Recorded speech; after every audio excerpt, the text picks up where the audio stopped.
had a dream last night. Did everything I never do in real life. I stepped into a room, told everyone to be quiet, cause I had something to say, blew everybody away. Wear whatever I want, dressed in a gown, everybody's like, where you going? Nowhere special, just going to the store. I think I'd have it all, tell you I have even more. Picking a plate, being a plate, she is unruly. Never seen her like this, didn't think it existed, no truly. Don't get in her way, she's not here to play, she'll get moody. But don't mistake this girl for being me, cause these are dream rules. This is someone else, I'm not myself, no. Cause these are dream rules. This is someone else, I'm not myself, no.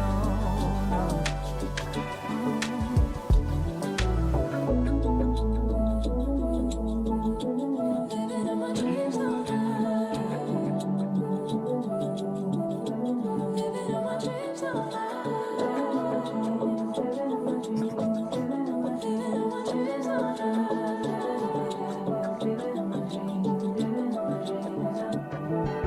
She can make all the problems disappear. She could tell you the things you wanna hear. She could read your mind and then she could pull out all the little lies you tell yourself at night. Never get it wrong, it's always right.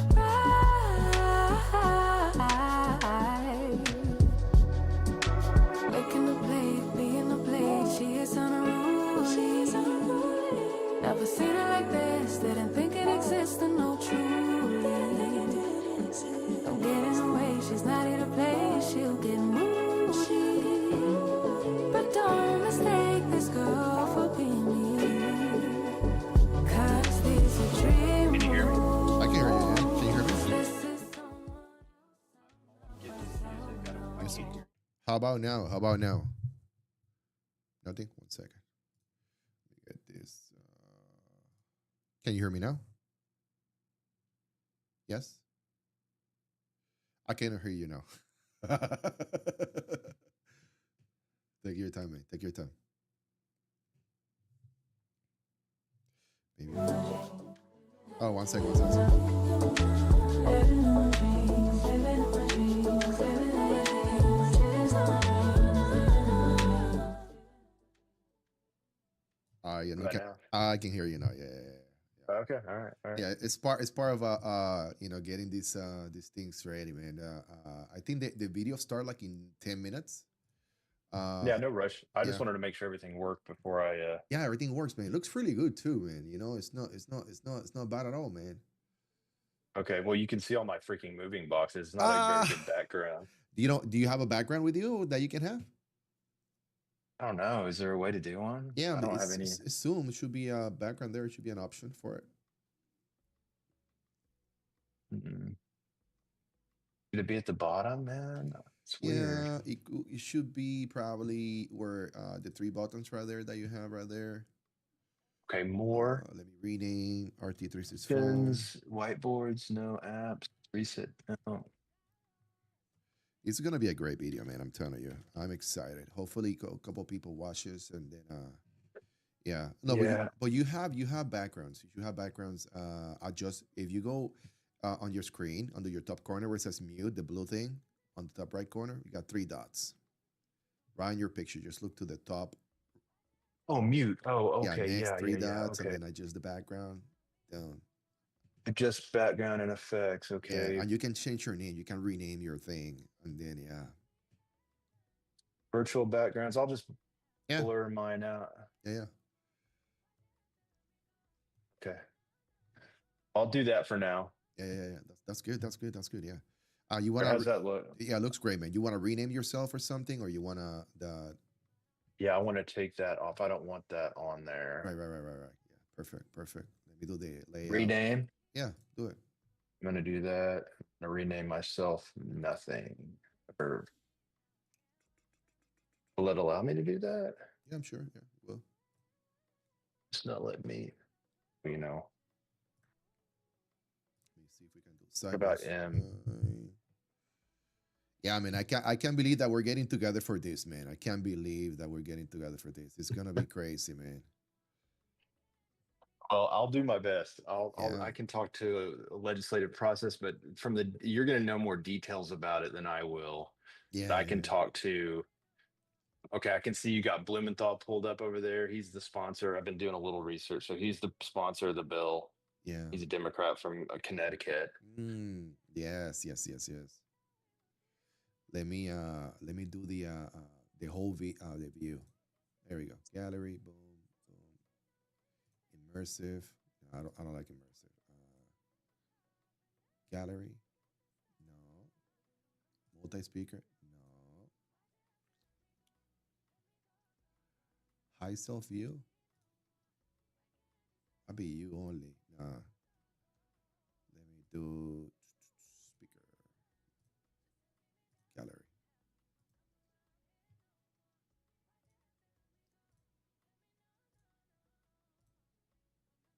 We have chat. I can set up. Speaker. All right, we're there. We're there. We're there. We're there. So let me now I'm gonna set up this right here to make sure that we're looking good. Window capture. Okay, we got zoom. Start zoom. Scenes. Scene 2, scene 3. Is that your simulator in the background there? Huh? Is that your simulator in the background there? Uh yeah. Oh, okay. Yeah. It's crazy, man. It has that shareable thing. It's how vibrates and everything. It's crazy.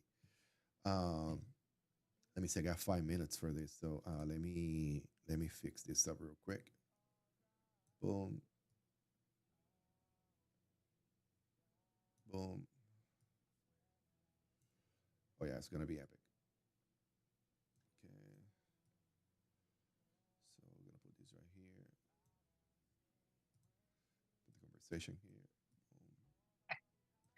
Boom. Google says Ron Johnson's worth $78.5 million. You saw that? I'm telling you, man, it's ridiculous, man. It's ridiculous. He was a former CEO of Packer, a plastics company, as well as, quote, significant investments in stocks and real estate. That's so vague. And Of course, you know how it is, you know. yeah, for sure. Yeah. You don't get 78.5 million rich just by being a CEO. I mean, they get paid well. They don't get paid that well. They, Well, a plastics company, you would think. yeah. Think about it.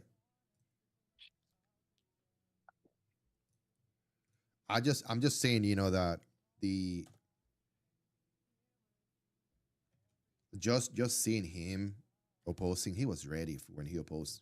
That's the video we're gonna be showing here. It's just, Yeah, I want to watch that. I want to see how he does it.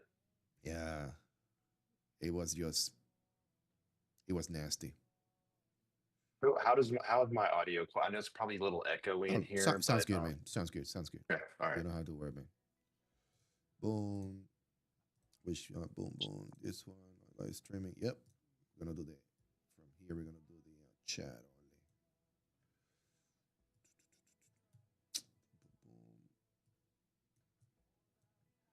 So, I mean, being doing these type of things, man, is crazy because you have to, how you call it? You have to. Oh, there we go, right here. Yeah. So what I have right now is I have a little chat on the right side. Probably gonna do a little bit smaller. And that's where you'll see the questions coming in or people talking Yeah. shit. Yeah. I really love it, man. I really love it. You know, there's a phone number where people can call. So they're gonna be able to join the conversation. I mean, on everything. I think the whole thing here is gonna take me. It's gonna take me about. I think it's gonna take me about 2 minutes probably to do the intro. Okay, I'll just stand by and when you cue me, you can bring me in whenever. Okay. We'll go. Yeah. Perfect. That's perfect, man. That's perfect. Yeah. Yeah. it's gonna be good. It's gonna be good. So the video is not gonna be too crazy. It's not gonna be too I think political. I think it's gonna be more to show the veteran community the reality of what we're going through. And Yeah, by the way, and they're we listening to this. What we're talking right now, they can hear it. yeah, Yeah, so it's yeah. good that we're giving full transparency of what we're doing here. Yeah, just how frustrating the legislative process is. I think people don't, Yeah, all they hear is like either something happened or something didn't, but they're so like creating legislation is impossibly difficult. I mean, they made it that way. The founders made it that way when they wrote the Constitution. Because if could you imagine if it was easy?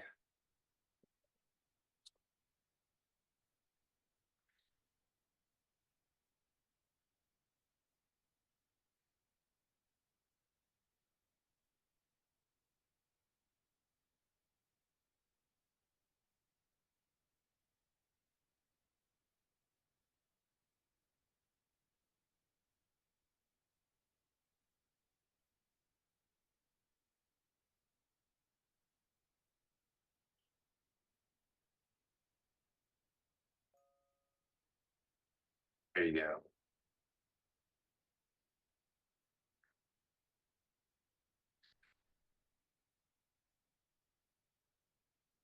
Can't hear you. can you hear me now?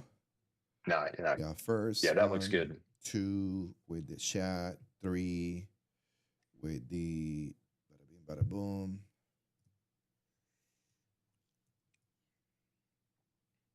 Hmm,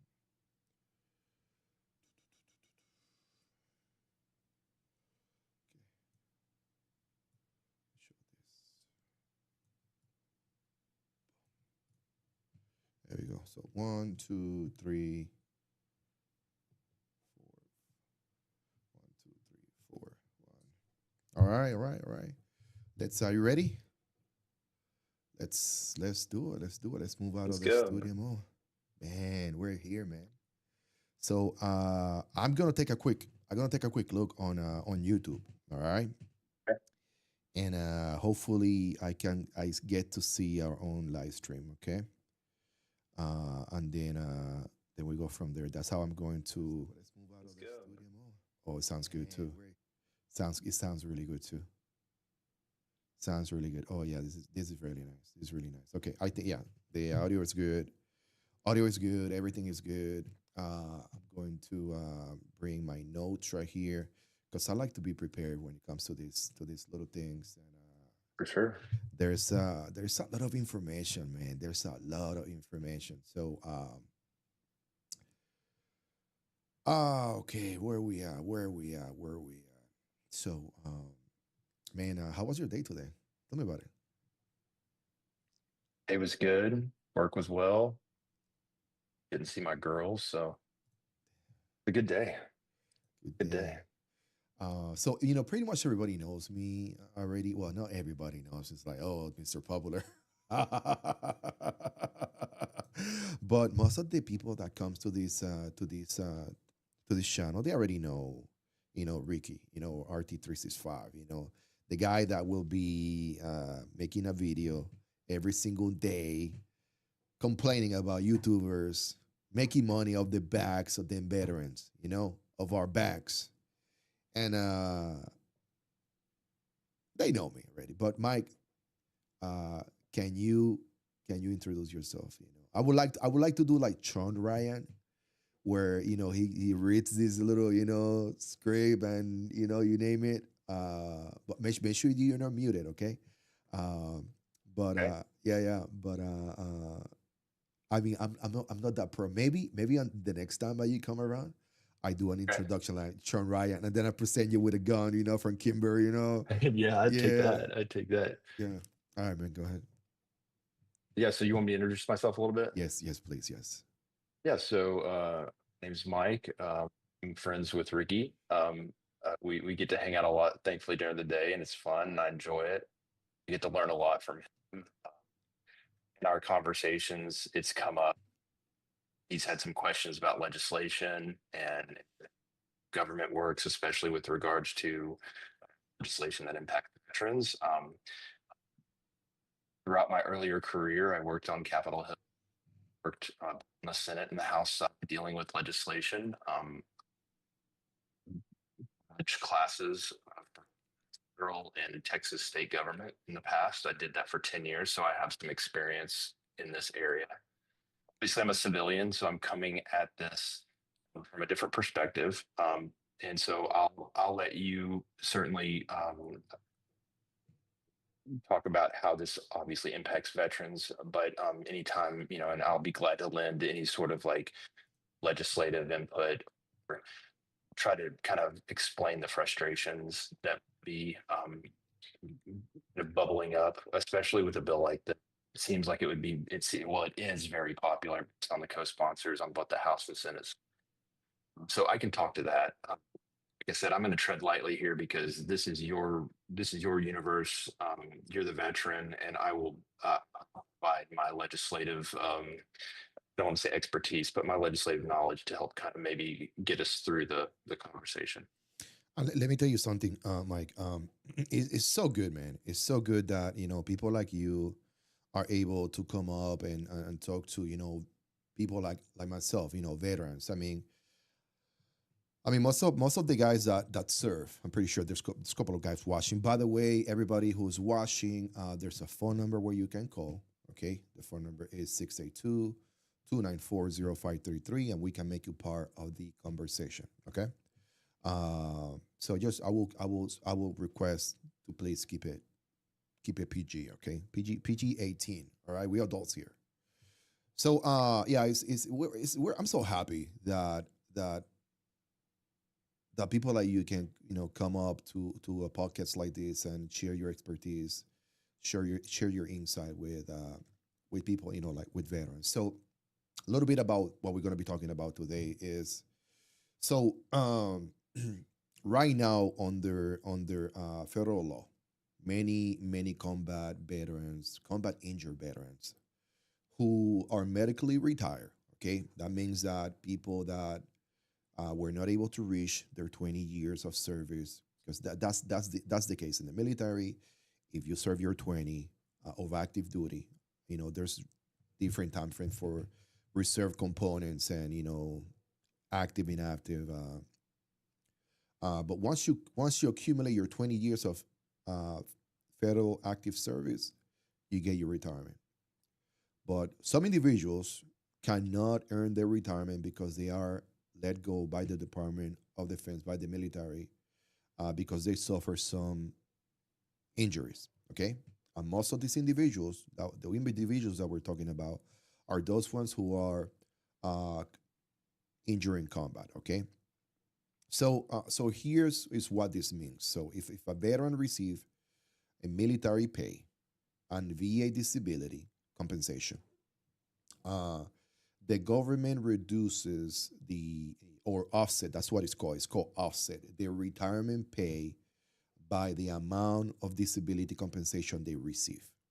Okay, um, so essentially, what happened is that the veteran earns two completely separate benefits. Okay, VA compensation and your retirement, two total different things. So first, they earn the retirement pay from the Department of Defense for the time that they serve, for the years of service. And second, they receive a disability compensation from the VA, from Veterans Affairs, for the injuries that they sustain during military service. So two different things. So that's why many veterans, that's why service members, okay, sacrifice their health in combat, often ending their military careers early. I see many people end their careers between 5 and 15, and it's a tough pill to swallow. I mean, 10 and 15, damn it, you just do five more and then you get it. But Close. yes, yes. So the Major Richard Stark Act is designed to correct this injustice by allowing combat injured veterans who were medically retired with less than 20 years of service to receive both the their full retirement pay, of course, and it will be calculated based on the years that you serve, and their VA disability compensation without the offset. So this is estimated to help around 54,000 veterans. 54,000 veterans is a lot of veterans. But in the big scheme, it's a very small pool of people. You know, we're just trying to help those. I mean, it's crazy, man. So it is a small pool, certainly, to your point, but and again, speaking from the civilian side, I mean, these are going to be, and correct me if I'm wrong, mhm, but these are going to be primarily what GWAT yeah, individuals, yeah, primarily yeah, that suffered injuries during that time, and now they're looking here, essentially, about our age now, where you're really probably needing that money, correct. right? And could use it. You're raising a family, and certainly some of those injuries probably made your life more challenging with regards to what you could do as a job outside of the service. And you're right. It may be a small pool of people, but the sacrifices. I mean, again, not to get too political here, but the sacrifices should warrant that. And I don't understand how this bill is even controversial, to be honest with you. And it's certainly not based on 300 co-sponsors in the House version, 77 co-sponsors in the Senate. That is, I mean, these days you don't see that very much. But it's interesting, and I'm really, and we'll get into this, but I'm really kind of interested to see like what Ron Johnson's rationale is on this. So Mike, let me tell you, man. So the debate right now, what I've seen, what we've seen, what veterans are seeing, all over social media, because we do have individuals from all sides. You know, the left side, Republican side. I'm sorry, the Democrat side, on the right side, Republican side, liberals, independents. So we have all type of people supporting these Yeah. benefits, and the debate that we're seeing right now in Washington isn't about creating a brand new benefit, because this is not a brand new benefit. It's about whether combat injured veterans should be allowed to receive the full benefits already earned, uh, or, well, through their service and sacrifice. Uh, Absolutely. and one of the things I want to bring up is that recently the bill hit a major roadblock with what we saw. You saw it you saw it on the atomic with Ron Johnson. He objected to passing the bill through unanimous consent. Unanimous. You're exactly Yeah, right. and I want to show you a video real quick. Okay. And then hopefully, I'm not sure if you're able to see it, but you're probably going to be able to hear it. Okay. And that will give you at least the point. So you see Blumenthal, and then you will see Johnson speaking. So Okay. A message to my colleagues: respect Can you without hear that? action is meaningless. Rhetoric without action is meaningless. Words without action are worthless. Mike, you can hear that, right? Mike, can you hear that? Yes, I can. I'm Okay, sorry. okay, that's okay. Just taking notes here. So let's put the politics aside and listen to our veterans. Let's pass the Richard Starr Act today. Mr. President, notwithstanding Rule 22, I ask unanimous consent that the Committee on Armed Services be discharged and that the Senate proceed to the immediate consideration of S-1032, the Major Richard Starr Act, that the bill be considered read a third time and passed, and the motion to reconsider be considered made and laid upon the table. Is there an objection? Mr. President, Senator the from right- Wisconsin. reserving the right to object. Mr. President, first of all, let's get something on the table. We all revere and respect those men and women who have served and sacrificed to defend our liberty. That's completely nonpartisan. We prove it day in and day out. We prove it by how much money we spend on veterans' benefits. So I certainly appreciate the senator from Connecticut, his advocacy. I advocate for veterans as well. It's interesting, though, this unanimous consent request is very similar to, if not identical to, the same unanimous consent request offered on October 9th of 2025 by the senator from Connecticut. At that point in time, responding to it, that unanimous consent request, the senator from Mississippi, the then and now current chair of the Armed Services Committee, stated, and I quote, "My colleague is asking for an entitlement that does amount to a double benefit and that we cannot afford. We're talking between $9 and $10 billion on the Department of Defense Authorization Act, and we're talking about a bill, a piece of legislation that really belongs in another jurisdiction." I'm assuming he's talking about the Veterans Affairs Committee.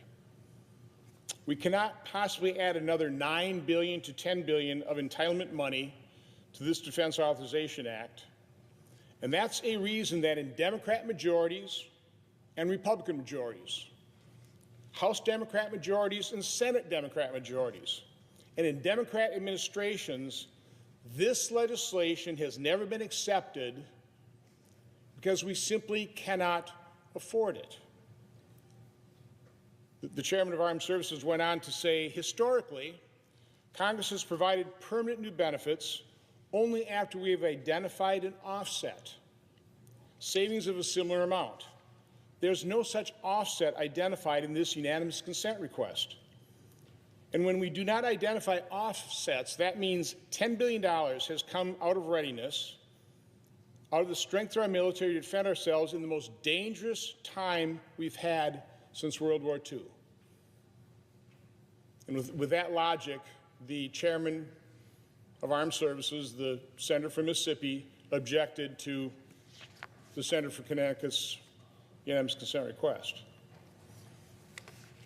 Now, what's changed is we now have a score on this specific bill. When the senator from Mississippi was objecting last time, he was quoting a $9 to $10 billion score. We just got the score on this one. Now it's $70 to $75 billion.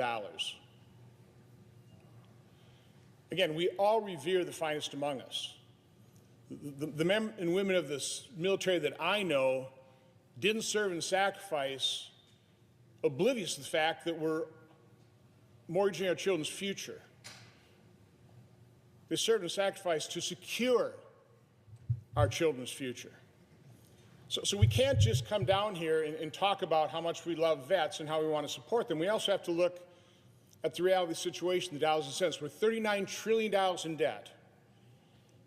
Well, the next decade will probably go to $60 trillion.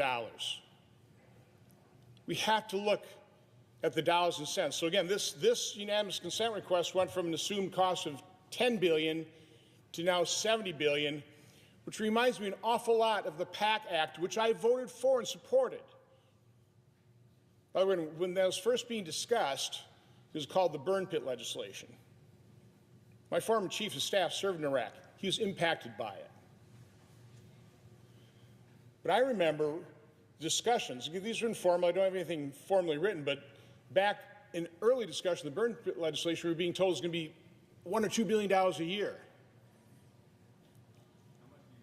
When the House passed their version of the PAC Act, the CBO score is for $322 billion over 10 years. The Senate got its hands on that piece of legislation, and the score was $667 billion. The current 10-year window is over $700 billion. That's not chump change. That's approaching $1 trillion over 10 years. Now, again, it's not like we're spending less on veterans, even though our veteran population is declining. In 2019, we spent $200 billion on veterans benefits. Again, now, their retirement stats in the Defense Department, I mean, this is just benefits for VA. $200 billion. That equates to about $11,500 per veteran. This is before the pandemic. So $200 billion, $11,500 per vet. This year, we'll spend about $435 billion. It's more than doubled. And our cost per vet is up to $28,000 per veteran.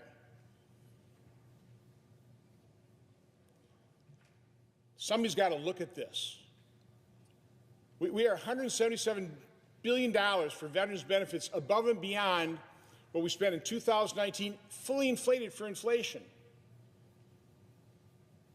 There's no other account in the federal government that is that out of whack comparing 2019 fully inflated.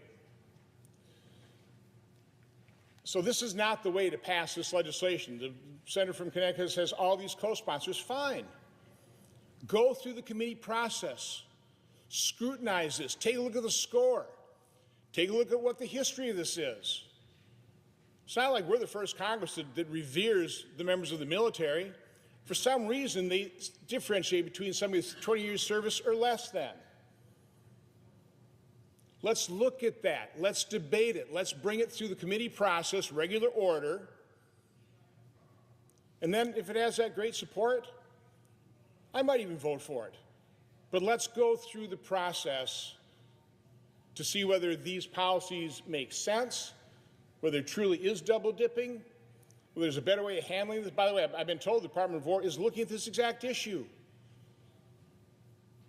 They have reverence for the finest among us as well. But this is not the way to do this, not by unanimous consent request. It was objected to in October, and I'm going to object to it right now. So, Mr. President, I object. Objection is heard. All right. Okay. Oh, there's a lot there. That's a lot. That was a lot, you know. And man, what a day. What a day. I mean, it's not easy for anyone. And I'm gonna tell you, so it's just so you know, I got a couple of questions for you. 1 second.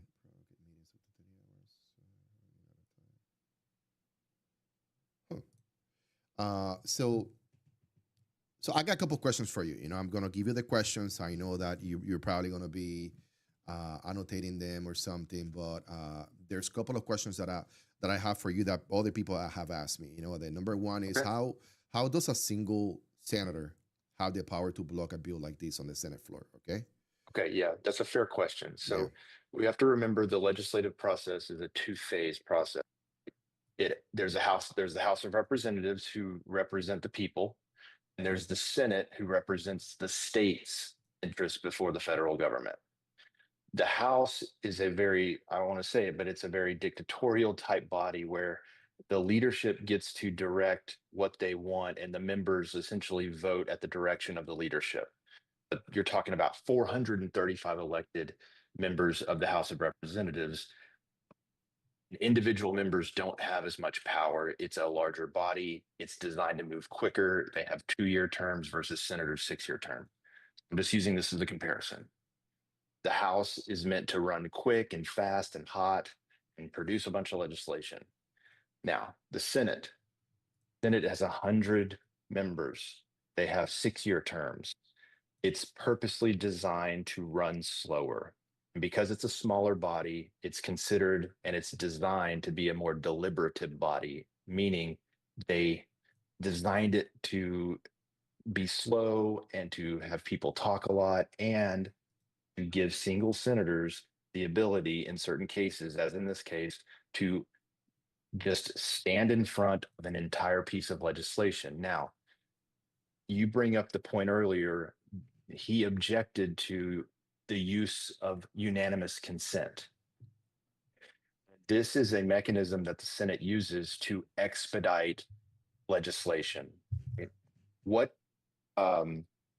Blumenthal was trying to do is to bypass the subcommittee step. He was essentially going to the floor and saying, I've got this piece of legislation. I've got 77 co-sponsors. I wish unanimous consent so that we can vote on it right now. And we don't even have to deal with the committee issue, the committee side of the process. Ron Johnson stood up, and now I have some questions with regards to his justification on the questions he's talking about amount per veteran. In my case, that should be moot. I mean, y'all earn that. That should be irrelevant in my opinion. That's just me. But he's saying he doesn't want that. He wants to send the bill through the committee process. And what that would allow is to allow more senators to essentially influence the bill, right? Okay. And to make changes to the bill, right? Okay. And so I think that's, after hearing that objection speech, I think that's what he's going towards. And again, I'm hearing this. This is like the first day I've heard of this, so I'm trying to get schooled up on it. I think that's what his objection is. Um, That's just the way the Senate works. It's designed to be a slow body. The House, and you think of like the House of Representatives as a fast running engine that's turning out a bunch of legislation. And then the Senate takes the legislation and slows it down. Because if it was easy to pass legislation, we would be drowning in it. I mean, we already really are. It would be 10 times, 100 times, a million times worse. There'd be so many bills. We'd be just totally frozen by legislation and federal government, restrictions and laws. So it's frustrating, certainly for the veteran community, to sit there and see one senator object, but he's using a procedural component of the Senate to stand in front and say, look, we shouldn't do it like this. We should do it through the Committee on Veterans Affairs, which is typically the traditional way that legislation is created. It's sent through committees and subcommittees in both the Senate and the House side. And that's where pieces of legislation are built. And that's where you have input from other senators. And that's where you build co-sponsors. And that's where you debate before it ever really gets to that Senate floor for a full up vote. So it's frustrating. A lot of people that might not follow, not nerd out on how the federal government works, might sit there and be like, well, this is unfair. It's frustrating. It doesn't make sense. And to their point, it kind of does. It is frustrating, but it's the way the system is set up. It's the way that our legislative, the framers of our Constitution in the late 1700s, when they built the Constitution, they said, we need to make creating legislation difficult, not easy for the federal government. And that's kind of where we stand right now. So that's kind of a teacher's kind of explanation. It's a long-winded explanation, I grant you, but long way of explaining why one senator has so much power for a piece of legislation. It's good that you brought that point, and then that you are able to explain it to the viewers that way, because when I sit down here and then I just watch YouTube videos from different content creators, they just tell you, yeah, it got stopped again. Oh, we got shit on again. I mean, it's like really bad, I'm gonna be sharing, an image on the TV right now. Okay. I'm just gonna wait until you can see it. Are you watching the stream as well or no? No, do I need to turn it on? Do you want me to turn it on? Yeah, if you can, because I'm showing a slide right now on. Let me bring you up over here on my phone. Yeah. And then I want to make reference to the cost, because we heard the senator talking about 10 billion, 1 trillion, 10 trillion dollars, and then I think that these pictures here took me a little bit to put it together.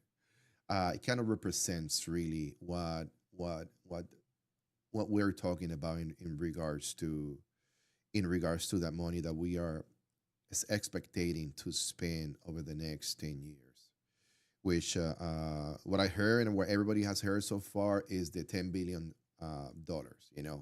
Are we going to spend $1 billion every year supporting these veterans, these 54,000 veterans, and then can accumulate to 10 billion in 10 years? But I think that the budget for defense is 10 trillion. So are you able to see this picture? Yeah, I'm looking at it right now. So yeah, is this a good representation of the dollars that we're spending here?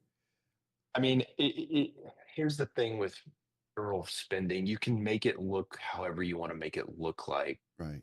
I mean, I'm not saying this is a fine representation. Mhm. I was looking in 2026, the National Defense Authorization Act. Well, it was passed.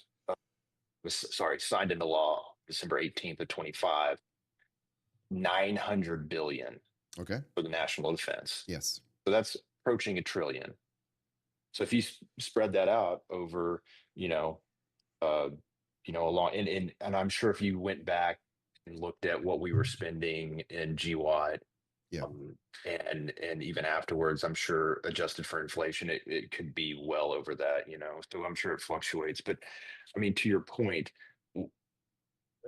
what they're arguing over from a fiscal standpoint seems to be very minor from an overall percentage piece of the pie in all this. And I was really kind of he kept going back.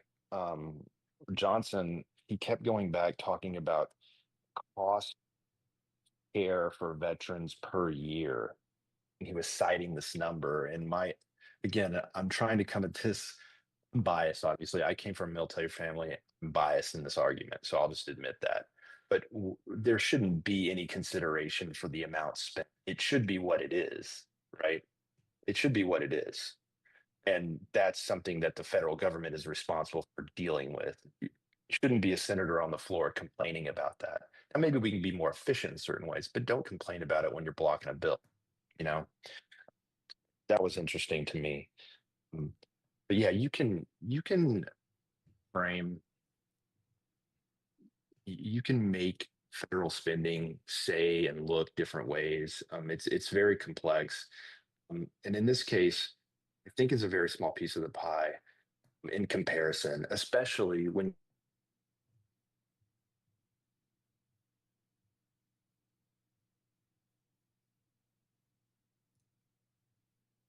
Oh, I think that something happened here. Excuse me, guys. Excuse me, guys. 1 second. 1 second. We'll be back. We're having some difficulties right now. 1 second.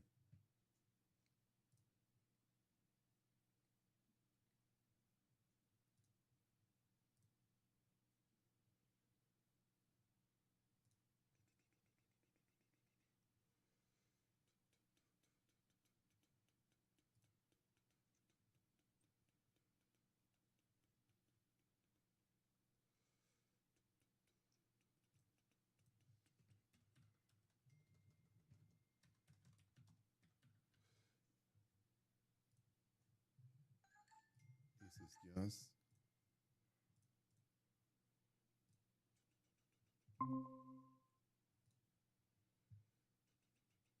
1 second. 1 second. 1 second. I'll be sending you the 1 second, guys. Okay.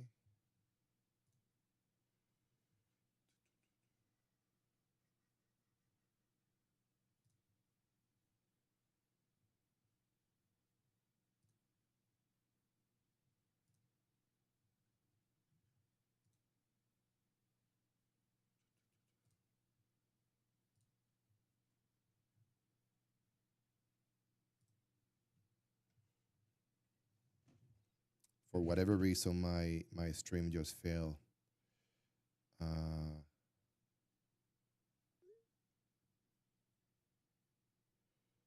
1 second, guys. We're gonna get Mike in a minute. We're gonna get Mike in the phone right now. Uh, my stream just failed. This is just ridiculous.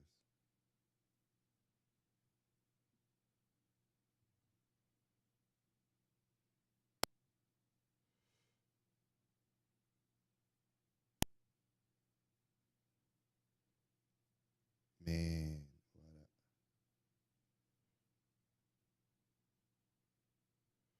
there we go. My bad, guys. My bad. I mean, it's having some technical difficulties. Hopefully, I get him back in a second. But we were talking about this Major Richard Starr Act, and hopefully he can join back. Just 1 second, guys.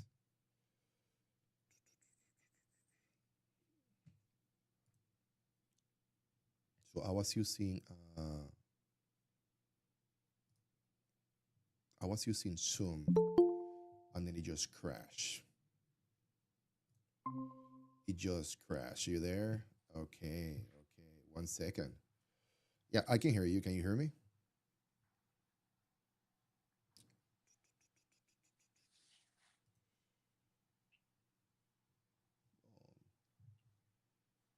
Man, we have such a great time here talking about money. Oh yeah, yeah. 1 second. 1, 2. There we go.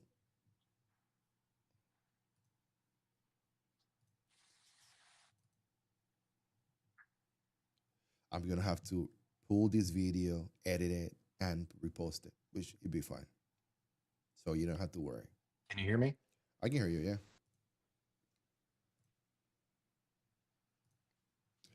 All right, I got you here.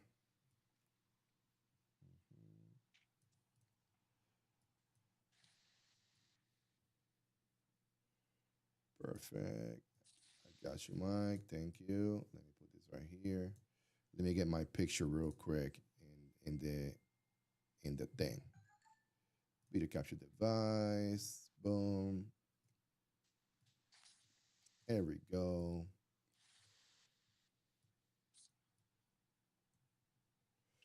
Don't you love when these things happen, Mike?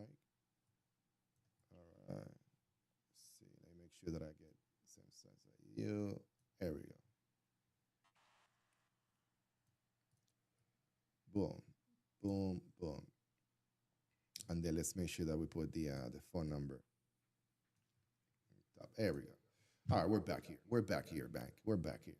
It's gonna take a couple of seconds maybe for the delay, but yeah. So, where we stop?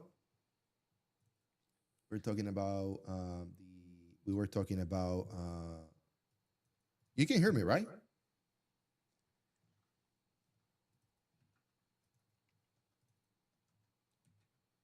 Can you hear me, Mike? Okay. You cannot hear me? Mike, can you hear me? Can you hear me? 1 second, 1 second.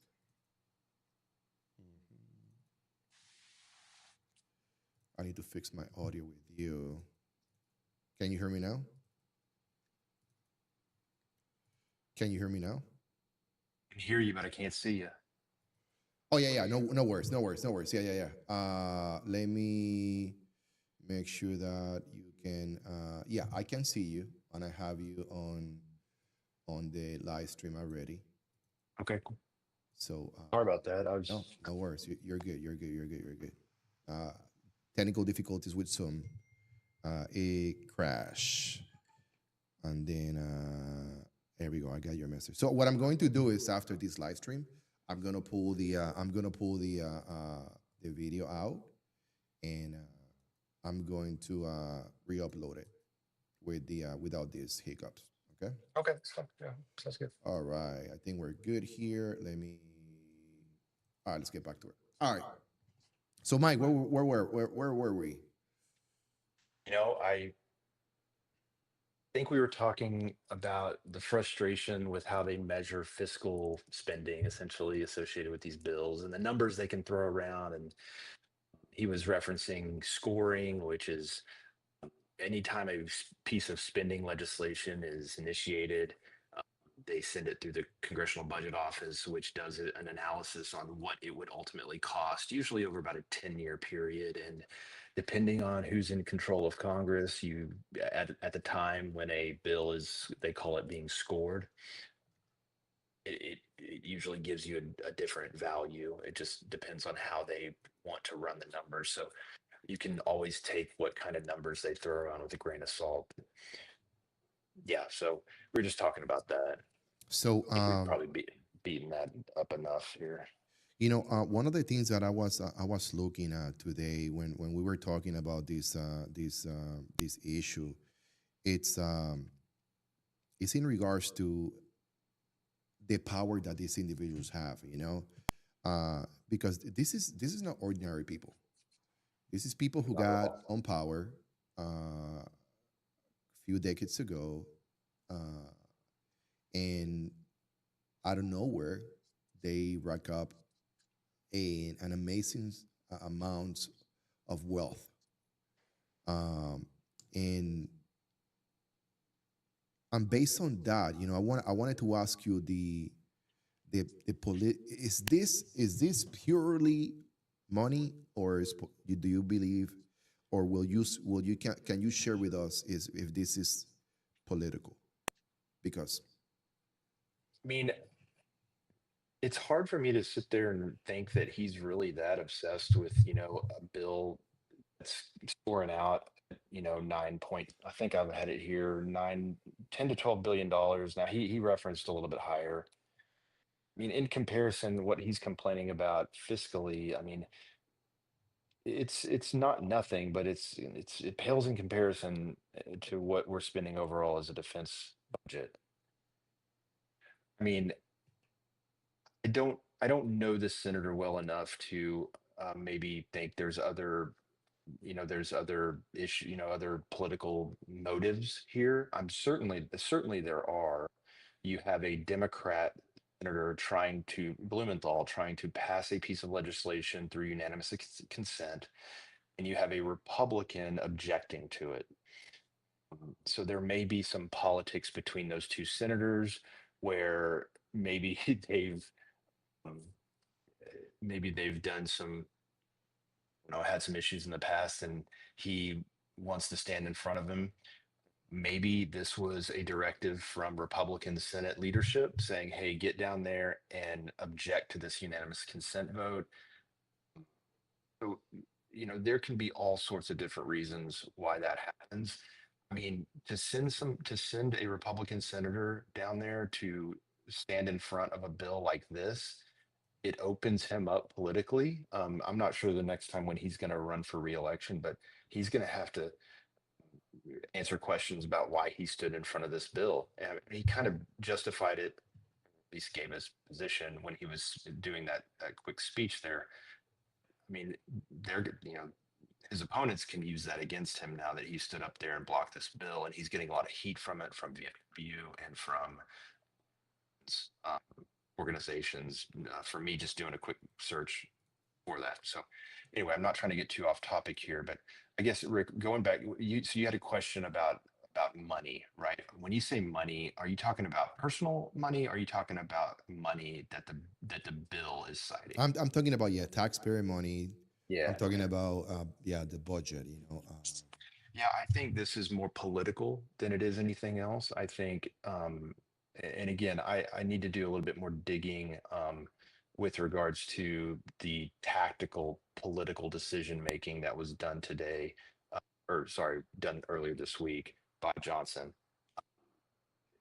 You know, he's justifying quote, costing too much. But if I had to guess, I'd say there's something else behind this, maybe certainly political, but you never know with regards to the relationship these senators have, and it's either something in between the two of them, or I would say it leans more to the Re- the Republican majority in the Senate wanting to have more control over crafting this piece of legislation. So perhaps they can kind of take some of the credit for it, when it ultimately gets passed. I think it'll ultimately get passed, but it probably will look different than what it looks like right now. So that's kind of what my thought is. Yeah, for individuals who will be affected and the veteran community overall, what do you recommend for them to pay attention to? What type of actions do you recommend? Yeah, so the two bills, the bill, every House or Senate bill has a number associated with it. Um, it looks like this is Senate Bill 1032. There's a House version of the Richard Starr Act as well. That's HR 2102. And so you can track those numbers on Congress's website, and you can figure out, okay, where is this? Is it in committee? Has it gone to the floor for a vote? You can track it that way. I will say that tracking legislation, if you don't have a background in government, and if you don't have a background in not politics necessarily, but actually understanding how legislation is crafted, it can be very confusing. So if any of the veterans out there have access to veterans groups that track this type of stuff kind of through their website, I'm sure the VA, or sorry, I'm sure VFW would probably do something like that. Yes. Or I think I saw Tunnels to Towers is tracking it as well. I think if you went through those groups, if you're not as familiar with legislation, they can give you a better ability to track it and more clearly understand it. That's kind of what I would recommend. Okay. Or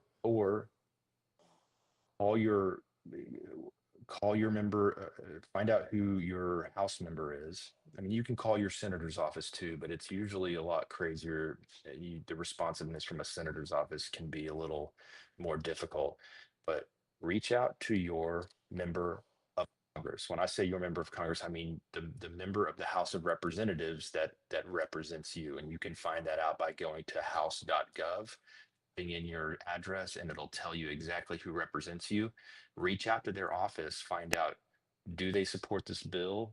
If yes, what are they doing to make sure it's getting moved, and ask for status on it. And they can provide that for you. I mean, that individual, that House member, Democrat or Republican, works for you. The constituents in your House district voted them into office, so they work for you. And their staff that supports that member of Congress also kind of in a way works for you. I mean, you can ask for help. And usually when a calls for help to a member of the House of Representatives office, the staff helps them out. You know, They have a lot of pull.